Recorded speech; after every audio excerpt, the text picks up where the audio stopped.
USS, the industrial family that serves the nation, presents the Theater Guild on the air.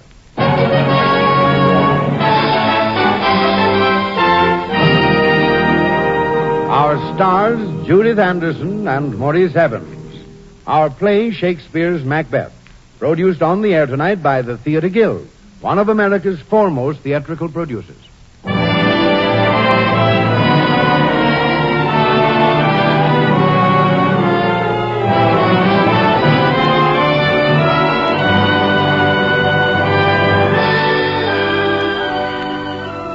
Every day, everywhere, you are served by products of steel. In your home, in your business, in your travel. The trademark of United States Steel, USS, on any steel product is your guide to quality steel.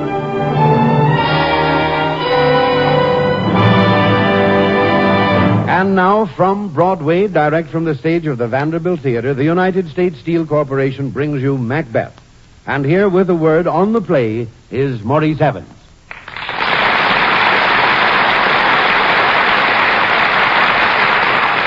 Good evening. Macbeth, which tells of the rise and fall of a dictator, is a play that's always timely, as up to the minute as a radio news broadcast. The vivid action of Macbeth seems ready-made for radio, with a few adjustments. For example, in the original play, Banquo's ghost, when he comes to haunt Macbeth, doesn't say a word. A very impractical ghost for radio purposes. So tonight we give him words. To bring him to the microphone, we've had to do some, shall we say, ghost writing. In other words, we bring to you a Macbeth adapted to a new kind of theater, the radio theater. To appear in this broadcast with Judith Anderson is to bring back memories of Broadway and of distant Pacific islands where we played Macbeth together. We're proud to have with us in tonight's cast Romney Brent as Malcolm, Thomas Chalmers as Macduff, and Everett Sloane as Banquo. And now the curtain rises on the Theater Guild on the Air production of Macbeth, starring Judith Anderson and Maurice Evans.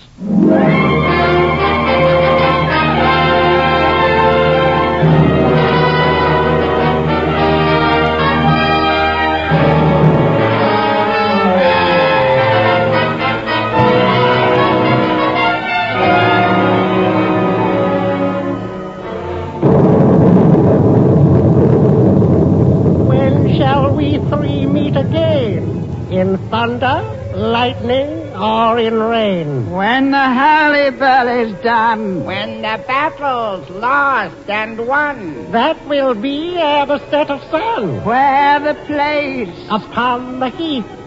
There to meet with Macbeth.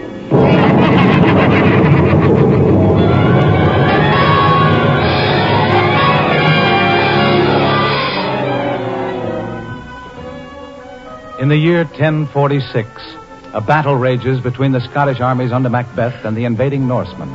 But even as Macbeth wins his glorious victory, a strange destiny awaits him. He learns of it first on his way home. He and Banquo, his faithful lieutenant, are traveling ahead to report to their king where a hero's welcome awaits them. Just now, they're riding on their way through a wild and gloomy day across a desolate heath. So foul and fair a day I have not seen. How far is to home? I do not know, sir. Which is our way? I think we should go... Say. Foul is fair. And fair is foul. Hammer through the fog and filthy air. What are these creatures so withered and so wild? They look not like the inhabitants of the earth, and yet are aunt. Live you, or are you aught that man may question?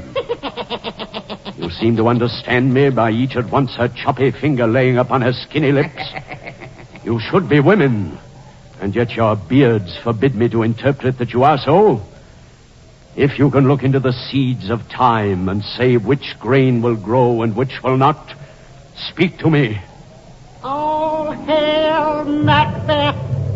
Hail to thee, Thane of Blood. All hail, Macbeth.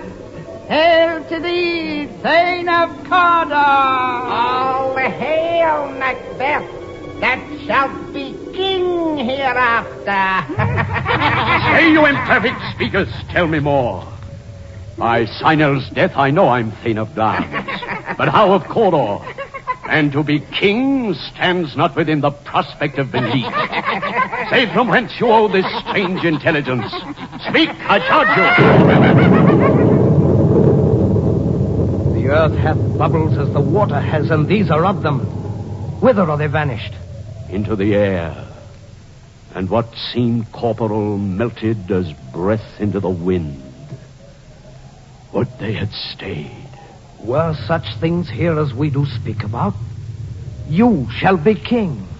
And Thane of Cawdor, too, and it not so? To the self-same tune and words. Let us toward the king, and at more time think upon what has chanced. Macbeth! Who calls? Macbeth! Banquo! How now? Who calls upon Macbeth? This is Macduff. Where are you? Macduff! In here, by the edge of the heath. Well met, Macduff. Macbeth, fortune hath led me to thee. I come from King Duncan to greet thee on thy way. Glad to see thee. The king hath happily received, Macbeth, the news of thy success. And thick as hail good tidings came. And every word did bear thy praises in his kingdom's great defense. The service and the loyalty I owe in doing it pays itself. Macbeth, here is my message. Turn homeward to thy castle. Our gracious king will visit thee at once, there to bestow the honors he would heap upon thy head. Honors? What do you mean? King Duncan hath proclaimed Malcolm his son heir to the throne, but after him shalt thou be first in the land, Macbeth. In sign whereof, he bade me from him call thee by the title Thane of Cawdor. All hail, most worthy Thane. What? Can the devil speak true? How now? Yet oftentimes to win us to our harm, the instruments of darkness tell us truths. Win us with honest titles to betray us in deepest consequence. Prithee, peace, good Banquo. Go you a little before. I am overcome with honors thrust upon me. I'll be with you both anon. We'll await your pleasure. Come, Banquo. I come. Lambs, Cawdor. Two truths are told as happy prologue to the swelling act of the imperial theme. This supernatural soliciting cannot be ill, cannot be good. If ill, why hath it given me earnest of success commencing in a truth? I am Thane of Cawdor. If good, why do I yield to that suggestion whose horrid image doth unfix my hair and make my seated heart knock at my ribs against the use of nature? If chance will have me king, why chance may crown me without my stir. A letter to my wife shall be the harbinger of this great news. Come what come may, time and the hour runs through the roughest day.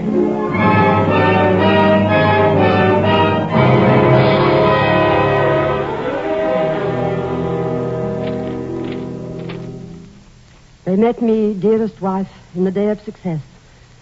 When I burned in desire to question them further, they made themselves air, into which they vanished. While I stood, wrapped in the wonder of it, came missives from the king, who all hailed me Thane of Cawdor, by which title before these weird sisters saluted me, and referred me to the coming on of time with, Hail, King, it shall be. Lay it to thy heart and farewell, thy husband. Glamis thou art, and Cawdor, and shalt be what thou art promised. Yet do I fear thy nature. It is too full of the milk of human kindness to catch the nearest way. Thou wouldst be great art not without ambition, but without the illness should attend it. What thou wouldst highly, that wouldst thou holily. Wouldst not play false, and yet wouldst wrongly win. Hie thee hither that I may pour my spirits in thine ear, and chastise with the valor of my tongue all that impedes thee from the golden round, which fate and metaphysical aid doth seem to have thee crowned withal. Come in. Madam. What is your tidings? The king comes here tonight. Art mad to say it. Comes not thy master first? So please you, it is true. Our Thane is coming. He is now in sight upon the mountain top. You bring great news. Begone. Aye, madam. The raven himself is hoarse that croaks the fatal entrance of Duncan under my battlements.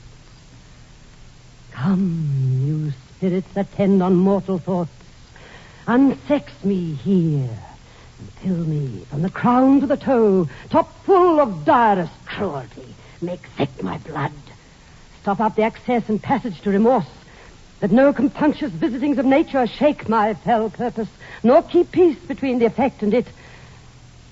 Come to my woman's breast and take my milk for gall, you murdering ministers, wherever in your sightless substances you wait on nature's mischief.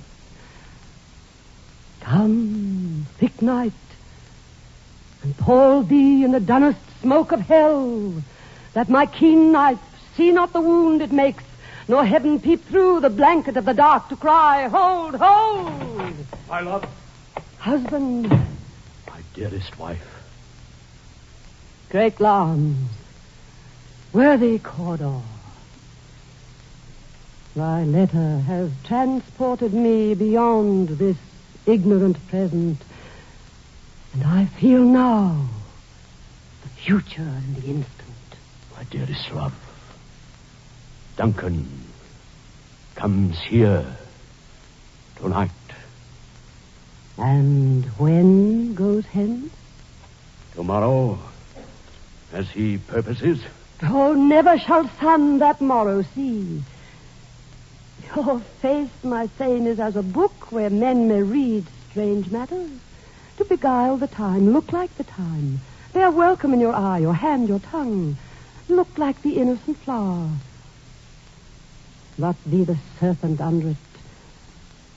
He that's coming must be provided for, and you shall put this night's great business into my dispatch, which shall to all our nights and days to come give soulless sovereign sway and masterdom. We will speak further. Only look up clear. To alter favor ever is to fear. Leave all the rest to me.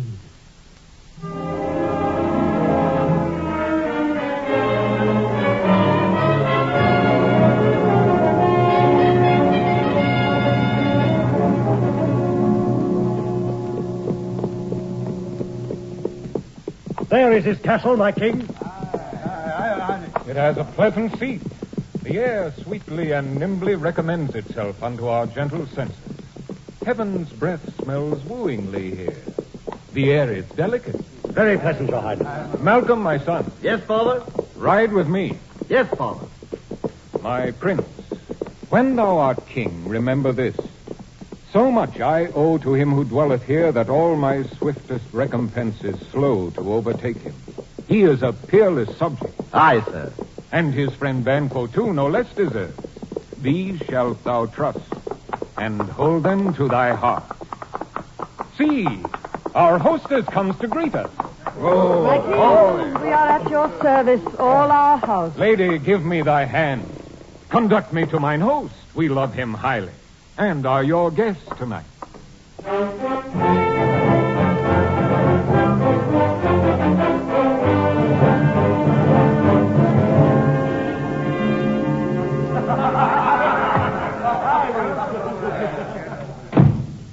Husband. Oh, now, what news? Duncan has almost supped. Why have you left the chamber? Has he asked for me? No, you not. He has. We will proceed no further in this business. He hath honored me of late, and I have won golden opinions from all sorts of people, which should be worn now in their newest gloss, not cast aside so soon. Was the hope drunk wherein you dressed yourself? Hath it slept since? And wakes it now to look so green and pale at what it did so freely? From this time, such I account thy love. Art thou appeared to be the same in thine own act and valor as thou art in desire? Any peace. I dare do all that may become a man. Who dares do more is none. What beast was it then that made you break this enterprise to me? When you durst do it, then you were a man. And to be more than what you were, you would be so much more the man. I've given suck and know how tender it is to love the babe that milks me. I would, while it was smiling in my face, have plucked my nipple from his boneless gums and dashed the brains out. Had I so sworn as you have done to this... If we should fail... We fail? But screw your courage to the sticking place, and we'll not fail. When Duncan is asleep, where to the rather shall his day's hard journey sound invite him, his two chamberlains will lie with wine and wassail, so convinced that memory, the water of the brain, shall be a fume. When in swinish sleep their drenched natures lies in a death, what cannot you and I perform upon the unguarded Duncan? What not put upon his spongy officers, who shall bear the guilt of our great quell? Bring forth men, children only, for thy undaunted mettle should compose nothing but males. Will it not be received when we have marked with blood those sleepy two of his own chamber and used their very daggers that they have done? Who dares receive it other? As we shall make our griefs and clamour roar upon his death. I am settled, and bend up each corporal agent to this terrible feat. Away and mock the time with fairest show.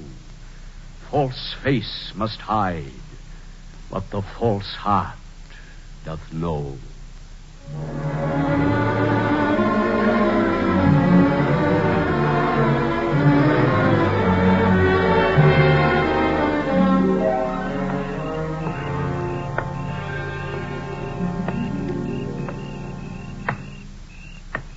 How goes the night, watchman? The moon is down. I've not heard the clock. There's husbandry in heaven. Their candles are all out. Get thee to bed now. Good repose to thee. Thanks, sir. As I like to you, sir.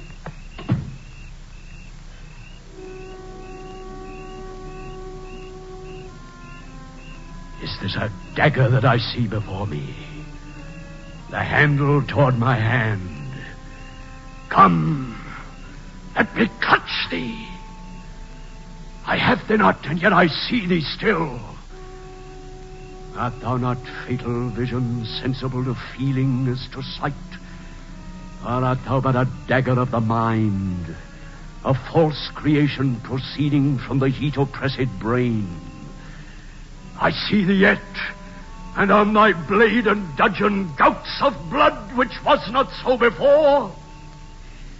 Ah, there's no such thing.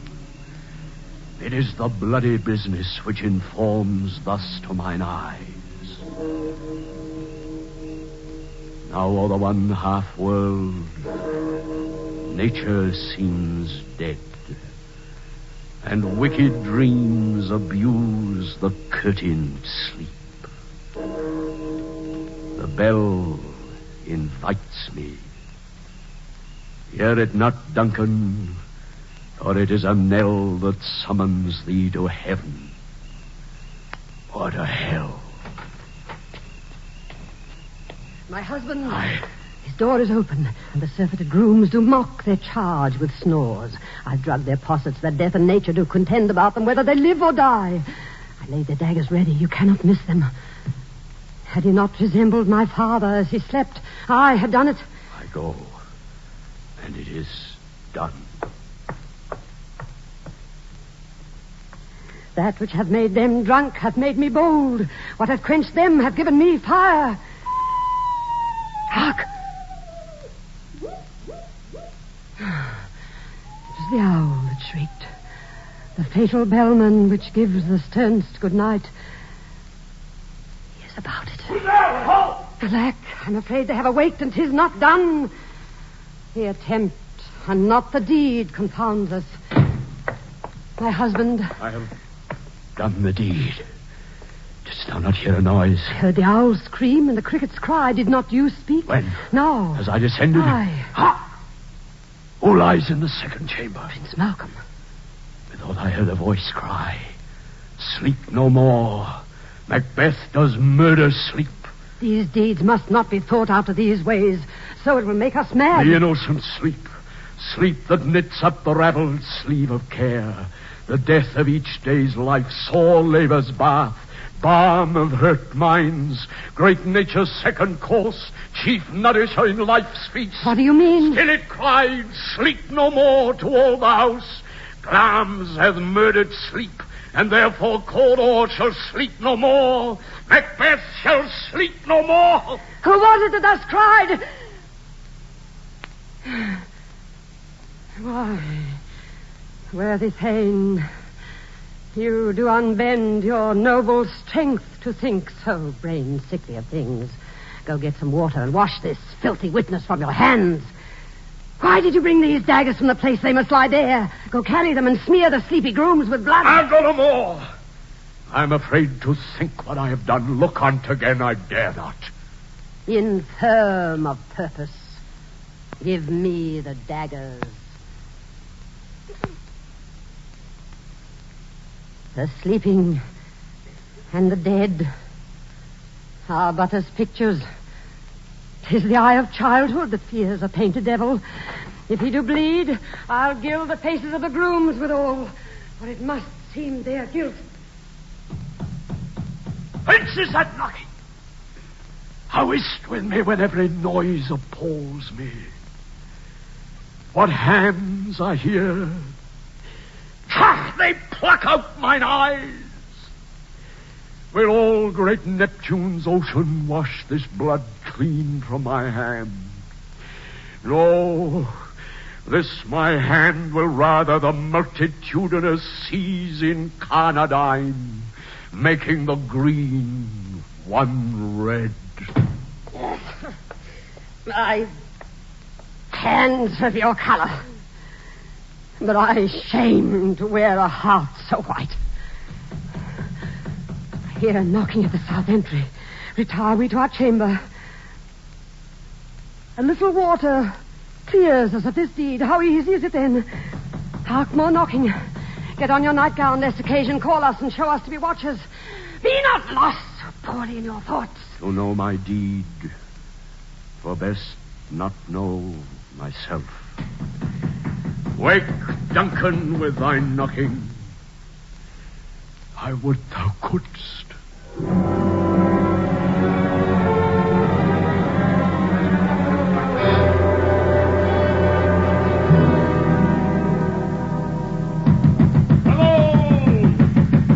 Here's a knocking indeed. Knock, knock, knock. A man might be a porter at Hellgate, only this place is too cold for hell. I'll devil porter it no further. Open! No. Well, good morrow, friend. Come in, good sirs. Macduff and Banquo, I pray you remember the porter. Thank you. Is thy master stirring? Who's there? Our knocking has awaked him. Here he comes. Good morrow, noble Macbeth. Banquo and good Macduff, you're welcome both. We travel down less speedily than you, having less cause for haste. Is the king stirring? Not yet. He did command me to call timely on him. I will bring you to him this way. I know this is a joyful trouble to you, but yet 'tis one. The labor we delight in knows no pain. This is the door. I'll make so bold to call him. As you will. Well, Macbeth, how goes the world? All hail Macbeth. No more of that. I have forgot the weird sisters. Goes the king hence today? He does. He did appoint so. The night has been unruly. Where we lay, the chimneys were blown down, and as they say, lamentings heard in the air. The obscure bird clamored the livelong night. Some say the earth was feverous and did shake. It was a rough night.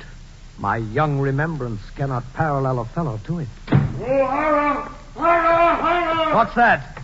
From no heart cannot conceive. No name. What is it? What's the matter? Confusion now hath made his masterpiece. Most sacrilegious murder hath broke up the Lord's anointed temple, and stole thence the life of the building. What is it you say, the life? Mean you, his majesty? Approach the chamber, do not bid me speak. See and then speak yourselves. Our royal master's murder. Oh! Murder! Awake! Murder and treason awake!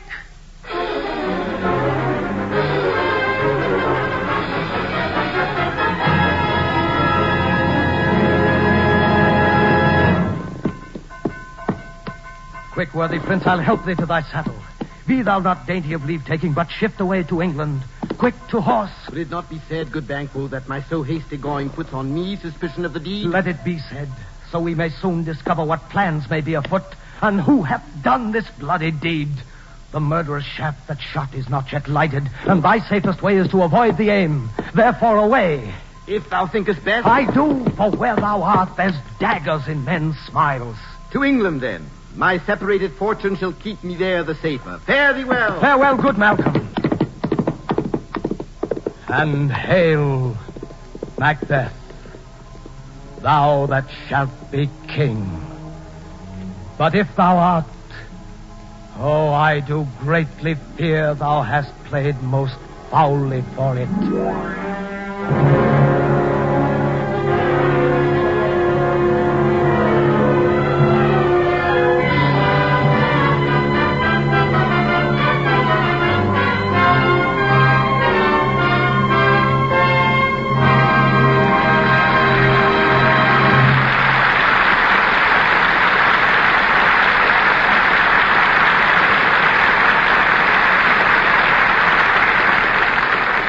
The curtain has fallen on the first act of Macbeth, produced by the Theater Guild on the Air and presented by the United States Steel Corporation. Now, during our intermission, here is George Hicks speaking for the United States Steel Corporation. Good evening. If I may, I would like to bring you for a moment from the days of Macbeth back to the present day.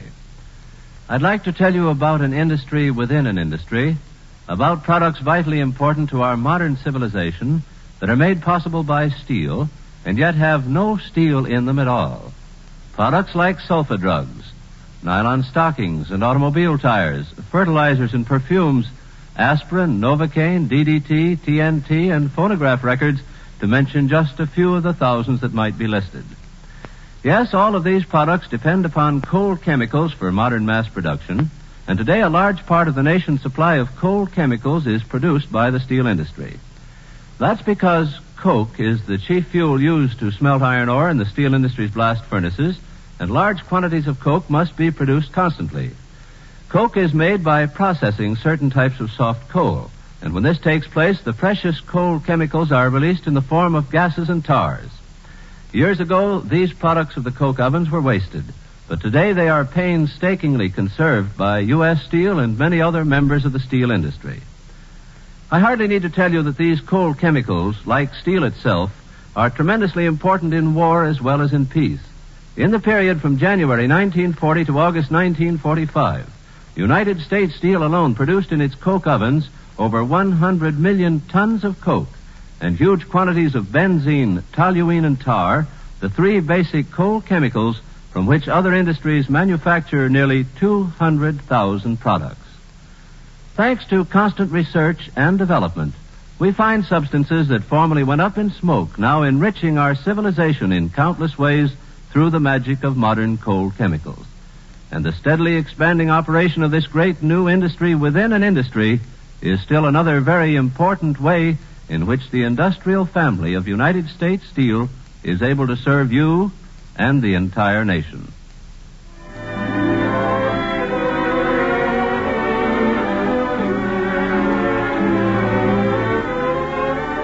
We pause now for station identification. Your station is KECA, Los Angeles. You are listening to the Theater Guild on the Air, presented by the industrial family that serves the nation, United States Steel. And now the curtain rises on the second act of Macbeth, starring Judith Anderson as Lady Macbeth and Maurice Evans as Macbeth, and featuring Romney Brent as Malcolm, Thomas Chalmers as Macduff, and Everett Sloane as Banquo.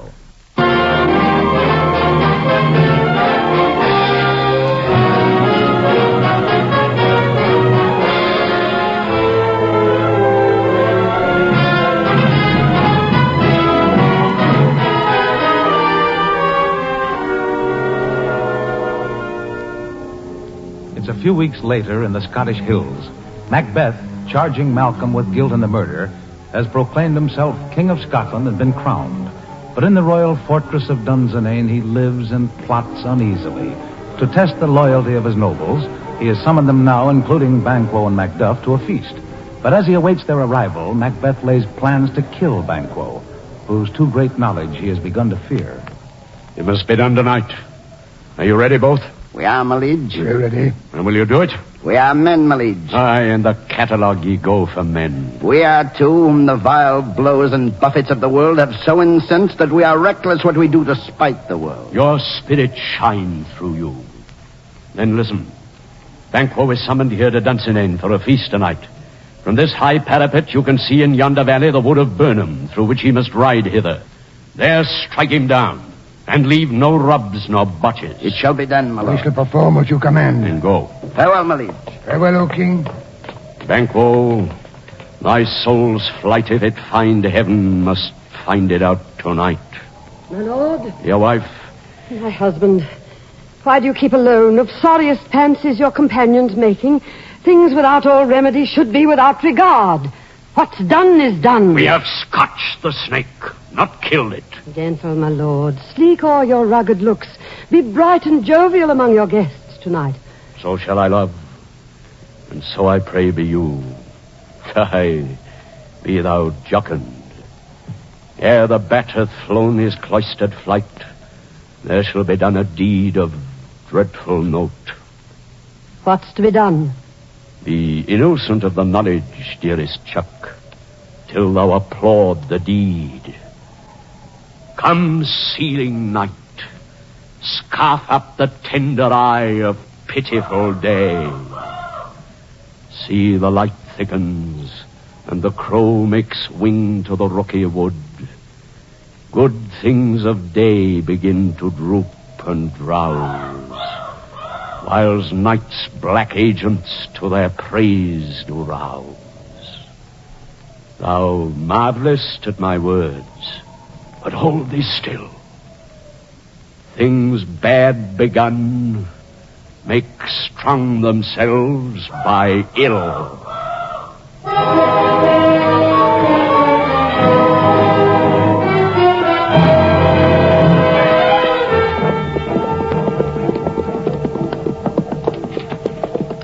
The day grows dark, but Banquo. Aye, Macduff. We'll be there anon. Now, have him! Strike him down. Is he? I have him. By the throat, stab him! Stand here, let him go. Oh. Free him, thou villain. Let him go. Help! Take their horses. Come right. Macduff. I have thee, Banquo. Murder. Fly, Macduff. To Prince Malcolm. Who did this deed? I am slain. Whose cutthroats were they?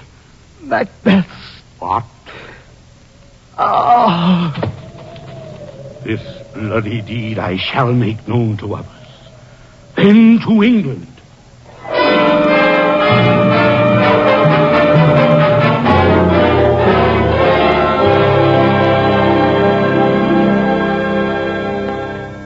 Are they all here? Husband, Macduff comes not. Wherefore? He hath sent word, not I, he says. Dares he deny his person at our bidding?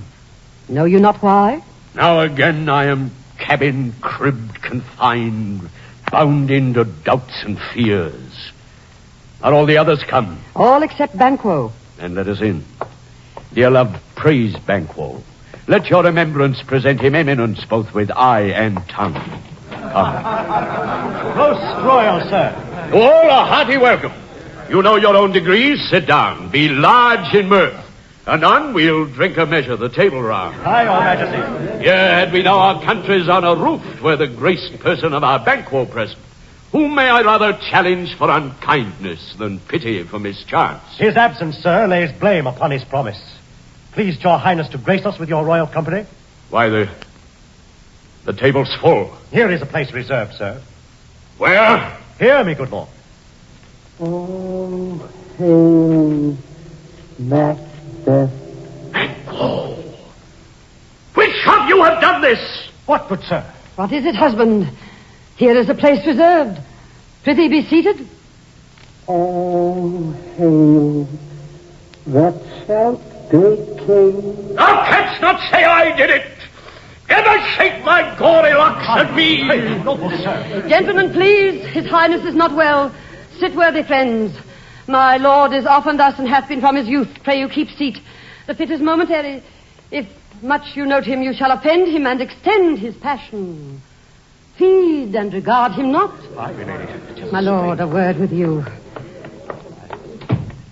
Are you a man? I am a bold one that dare look on that which might appall the devil. Oh, proper stuff. This is the very painting of your fear. This is the air-drawn dagger which you said led you to Duncan. Oh, these flaws and starts, impostors of true fear, would well become a woman's story at a winter's fire authorized by her grandam. Shame itself. Why do you make such faces? When all's done, you look but on us two. If I stand here, I saw him. Banquo's spirit. Aye, for shame. Blood hath been shed ere now in the olden time, aye, and since too. Murders have been performed too terrible for the ear. The time has been that when the brains were out, the man would die and there an end. But now they rise again with 20 mortal murders on their crowns to push us from our stools and raise rebellion. This is more strange than such a murder is. My worthy lord, your noble friends do lack you. I do forget. Do not muse at me, my most worthy friends. I have a strange infirmity which is nothing to those that know me. Come, love and health to all. Give me some wine. Fill full. I drink to the general joy of the whole table and to our dear friend Banquo. Would he were here. To all and him we'll drink. Good friends, a toast.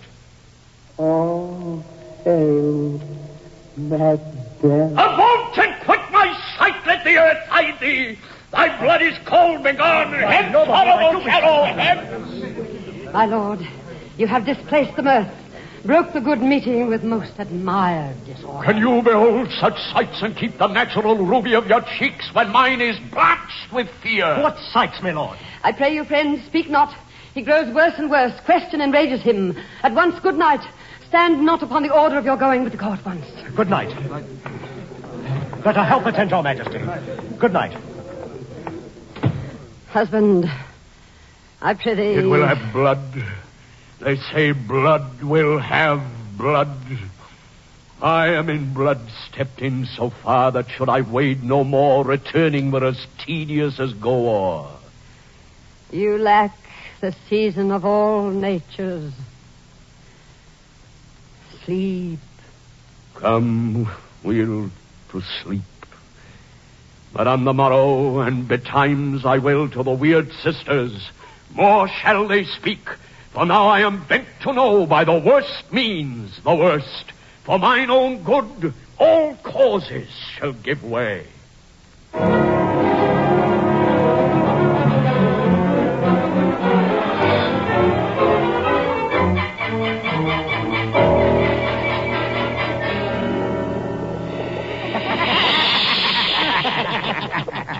Round about the cauldron go, in the poisoned entrails throw. Lizard's leg, Toe of a frog, baboon's blood, and tongue of dog, an owl's wing. eye of snake, In the cauldron boil and bake. double, toil and trouble, fire burn and cauldron bubble.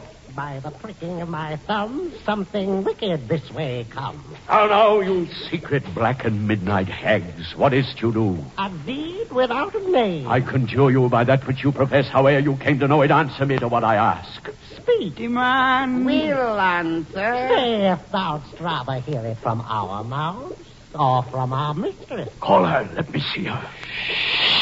What is this that rises like a shadow? Speak not. She knows thy thoughts. Macbeth, beware Macduff, beware the thane of Fife. Enough. Whate'er thou wert for thy good caution, thanks, thou hast harped my fear aright. And so, Macduff, what again? Be bloody, bold, and resolute. Laugh to scorn the power of man. For none of woman born shall harm Macbeth. Then live, Macduff. What need I fear of thee? But yet I'll make assurance double sure. Thou shalt not live, Macduff, that I may tell pale-hearted fear it lies, and sleep in spite of thunder. Again. He lion-neckled proud, and take no care who chafes, who frets, or where conspirers are. Macbeth shall never vanquish be, until great Birnam Wood to high Dunsinane Hill shall come against him. That shall never be. Who can enlist the forest, bid the tree unfix his earthbound root? Sweet bodements good. Rebellion's head rise never till the wood of Burnham rise, and our high-placed Macbeth shall live the lease of nature. Double, toil and trouble, fire burn and cauldron bubble. Gone as before, melted into the wind, infected be the air whereon they ride. My lord! Who's there? Your Majesty. Who is't? Your Majesty, I bring you word from Dunsinane. What is thy message? The Queen sends word, my lord. What word? Speak, man. There's news, sir, that Macduff and other nobles, too, have fled to England. To England? Aye, to Prince Malcolm. Time thou anticipatest my dread exploits. Fear, Macduff. The castle of Macduff I will surprise. Give to the edge of the sword all souls who trace him from his line. No boasting like a fool. This deed I'll do before the purpose cool.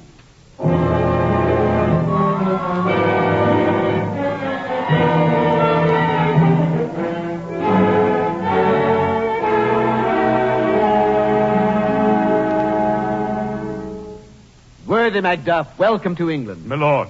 How does my Scotland? It bleeds, good prince. It sinks beneath the yoke. Each day a gash is added to her wound. Alas, poor country. Good sir, your eye in Scotland would create soldiers. Make our women fight to doff their dire distresses. If I take up war against this tyrant, will not my bleeding land suffer yet more from our success? My lord, as I rode to join you, word overtook me that this bloody king, whose sole name blisters my tongue, hath late surprised my castle, and my wife and babes savagely slaughtered. Merciful heaven. What can I say to cure such deadly grief? Say nothing. Only come and let us make medicine of revenge. Front to front, bring thou this fiend of Scotland and myself. Within my sword length set him. If he escape, let heaven forgive him. I will come. What I am is thine, and my poor country's to command. Our power is ready. Receive what cheer you may. The night is long that never finds the day.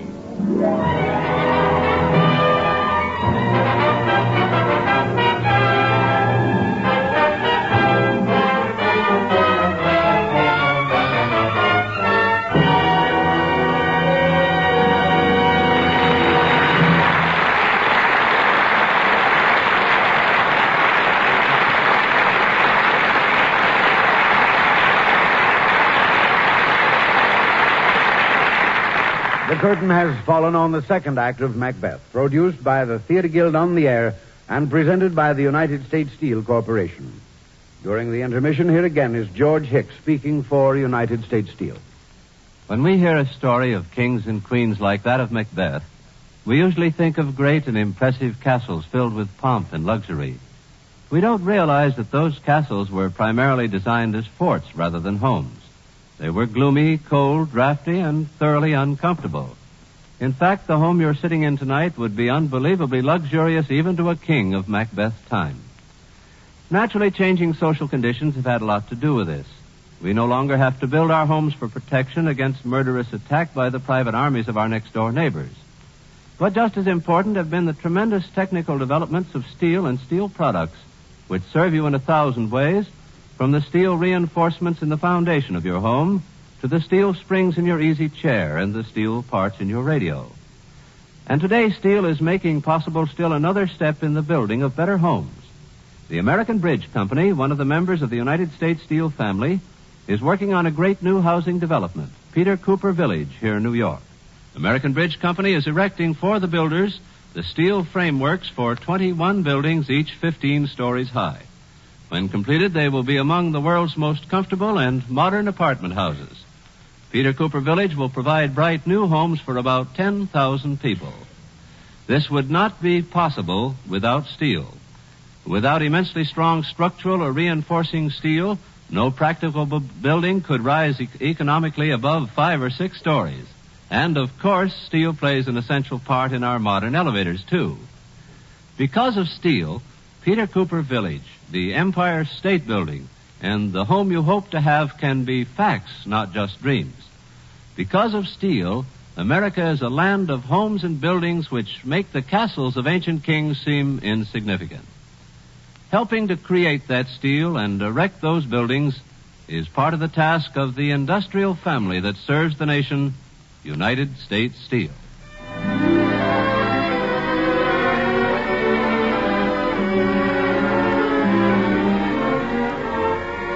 You are listening to the Theater Guild on the Air, presented by the United States Steel Corporation. And now the curtain rises on the third act of Macbeth, starring Judith Anderson and Maurice Evans, and featuring Romney Brent, Thomas Chalmers, and Everett Sloane.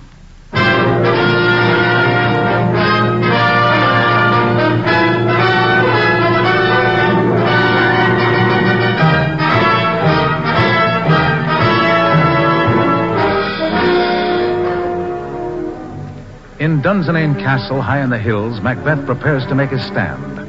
Meanwhile, the doctor at the castle has learned of some strange symptoms shown by Lady Macbeth, as reported to him by her lady-in-waiting. It is night at Dunsinane. When was it she last walked? I cannot say, Doctor. A great perturbation in nature to receive at once the benefit of sleep and do the effects of watching. Lo, here she comes. This is her very guise. Fast asleep. How came she by that light? Why, it stood by her. She has light by her continually. 'Tis her command. Her eyes are open. Aye, but their sense is shut. What is it she does now? Look how she rubs her hands. It is an accustomed action with her to seem, thus washing her hands. I've known her continue in this a quarter of an hour. Yet here's a spot. Hark, she speaks. I will set down what comes from her. Out, damn spot. Out, I say. Who would have thought the old man to have had so much blood in him? Do you mark that? The Thane of Fife had a wife. Where is she now? What will these hands ne'er be clean? No more of that, my lord, no more of that. You mar all with this starting. Go to. You have known what you should not. She has spoke what she should not. I'm sure of that. Here's the smell of the blood still. All the perfumes of Arabia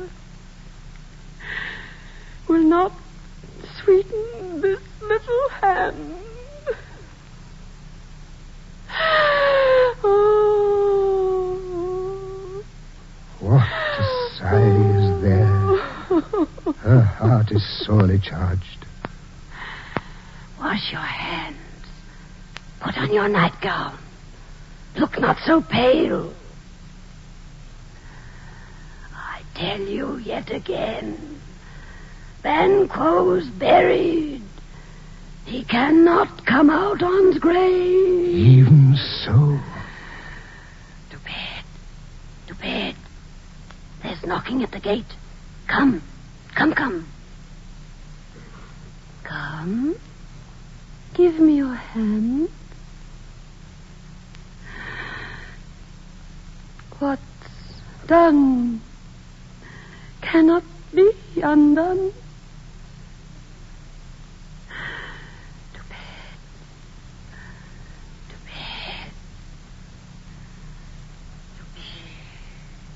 Will she go now to bed? Directly. God, forgive us all.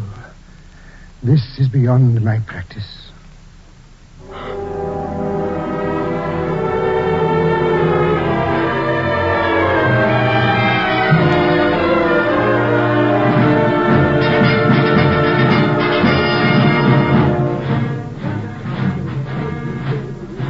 My friends, I hope the days are near at hand when Holmes will be safe again. We doubt it nothing. What say the reports, Macduff? How does the tyrant? Great Dunsinane he strongly fortifies. Some say he's mad. Others that lesser hate him do call it valiant fury. Now does he feel his secret murders sticking on his hands. So we have had report of many new revolts, of many in Scotland who would join their forces with us. Send them word to meet us at Burnham Wood. Make we our march towards Burnham.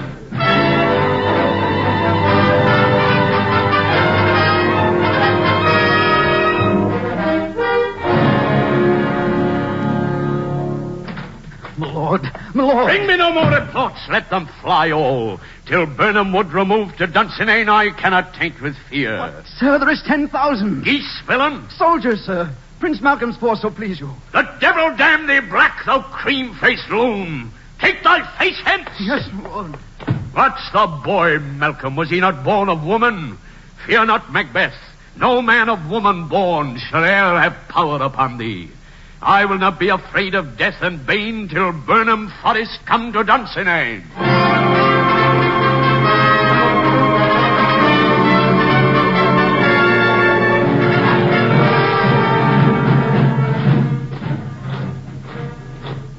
What wood is this we enter? The wood of Burnham.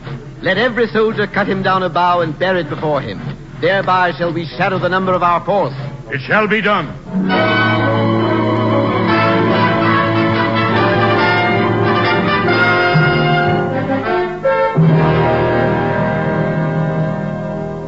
Well, Doctor, how does your patient? Not so sick, my lord, as she is troubled with thick-coming fancies that keep her from her rest. Cure her of that. Come, men, put on my armor. 'Tis not yet needed, sir. Put it on. At once, my liege. Canst thou not minister to a mind disease, Doctor? Pluck from the memory a rooted sorrow, raise out the written troubles of the brain, and with some sweet oblivious antidote, cleanse the stuffed bosom of that perilous stuff which weighs upon the heart. Therein the patient must minister to himself. Throw medicine to the dogs, I'll none of it. Hurry, men. Aye, sir. Your arm, sir. Doctor, if thou canst purge my land and bring it to a sound and pristine health, I would applaud thee to the very echo. Pulled off, I say. Yeah. What rhubarb, senna, or what purgative drug could scour these rebels hence? Hearst thou of them? My lord, What was that? 'twas the cry of a woman, my good lord. I've almost forgot the taste of fears. The time has been my senses would have cooled to hear a night shriek. I have supped full with horrors. My lord, Wherefore was that cry? the queen, my lord, is dead by her own hand. She should have died hereafter. There would have been a time for such a word. Tomorrow and tomorrow and tomorrow creeps in this petty pace from day to day to the last syllable of recorded time. And all our yesterdays have lighted fools the way to dusty death. Out, out, brief candle. Life's but a walking shadow, a poor player that struts and frets his hour upon the stage and then is heard no more. It is a tale told by an idiot, full of sound and fury, signifying nothing. My lord. Thou comes to use thy tongue, thy story quickly. Gracious, my lord, I should report that which I say I saw, but know not how to do it. Well, say, sir. As I did stand my watch upon the wall, I looked toward Burnham, and anon methought the wood began to move. Liar and slave! Let me endure your wrath, if be not so. Within this 3 mile may you see it coming. I say a moving grove. If thou speakst false, upon the next tree shalt thou hang alive till famine cling thee. Fear not till Burnham Wood do come to Dunsinane, and now a wood comes towards Dunsinane. Arm, arm, and out! If this which he avouches disappear, there is no flying hence, nor tarrying here. I begin to be a-weary of the sun, and wish the estate of the world were now undone. Ring the alarm bell, blow wind, come wreck. At least we'll die with harness on our back.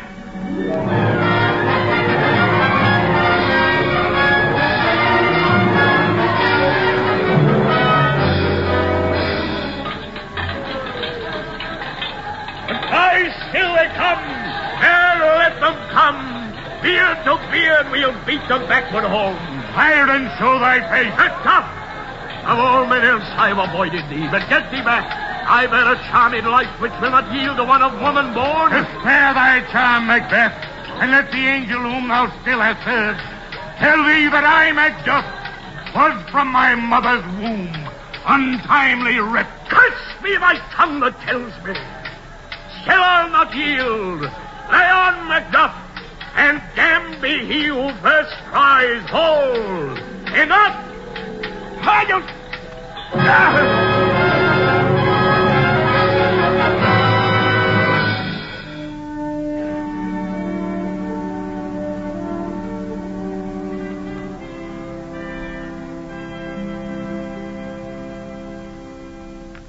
Hail Malcolm, King of Scotland. Hail, King of Scotland! For so thou art, good Malcolm. Behold where lies the usurper's cursed head. The time is free. We shall not spend a large expense of time before we reckon with your several loves that make us even with you. My thanes and kinsmen, henceforth be earls, the first that ever Scotland in such an honor named. Now let the trumpets speak. Give them all breath in clamorous farewell to blood and death.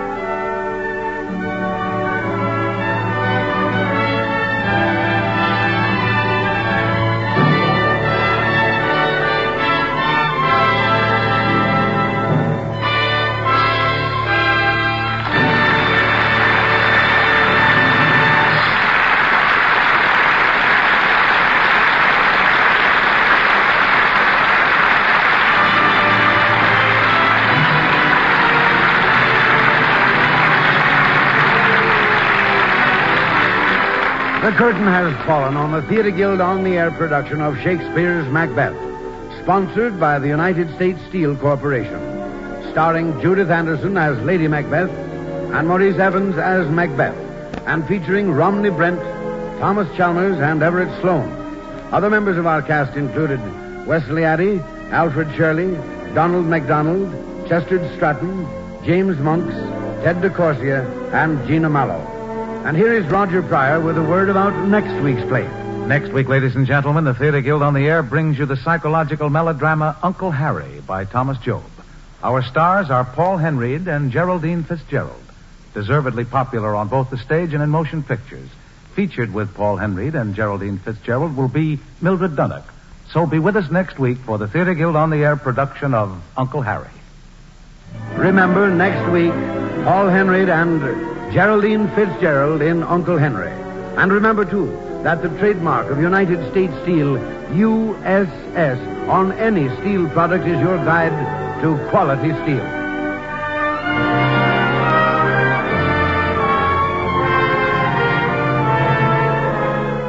The Theatre Guild on the Air is under the supervision of Teresa Helburn and Lawrence Langner, with Homer Fickett, director, Carol Irvin, production executive, and Armina Marshall, executive director of the radio department.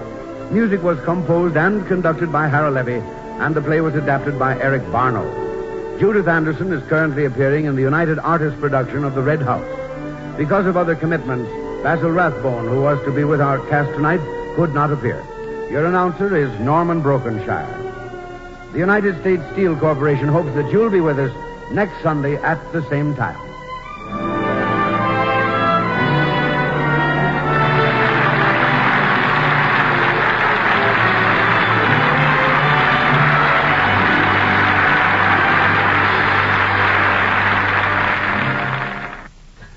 This is ABC, the American Broadcasting Company.